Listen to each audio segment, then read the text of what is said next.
প্রকৃতির কোলে নদীর ধীরে ধীরে বয়ে চলা স্রোতে যেন জীবন নিজেই কথা বলে। পানির সেই নরম ছোঁয়ায় হৃদয় মুগ্ধ হয়, মন শান্ত হয়। গ্রামের প্রতিটি ধানক্ষেতের মাঝখানে বয়ে যায় নদীর সুরে লাগান।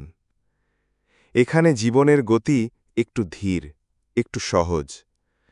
মানুষেরা নদীর কলতানে কাজ করে, হাঁটে পাকা রাস্তা ধরে, যেখানে গাছপালার ছায়া মানে এক শান্তির নীর।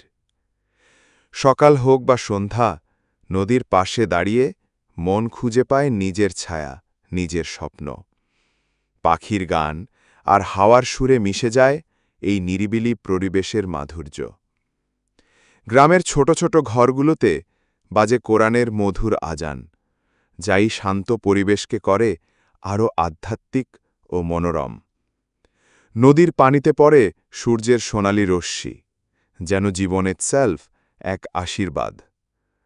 কখনো কখনো নৌকা ভেসে যায় স্রোতের সাথে মিলিয়ে, যেন জীবনের গল্প বয় নদীর পাড়ে। এখানে মানুষের মুখে থাকে হাসি, চোখে থাকে আশা এবং হৃদয়ে থাকে শান্তি। প্রকৃতির মাঝে এই গ্রামবাংলার জীবন শেখায় ধৈর্য, ভালোবাসা আর সহনশীলতা। এমন জায়গায় এসে মনে হয় জীবন আসলেই কত সুন্দর, কত শান্তিময় হতে পারে। নদীর গড়গড় শব্দ শুনে মনে হয় সব ঝামেলা, সব কষ্ট যেন একটু ফুরিয়ে গেছে।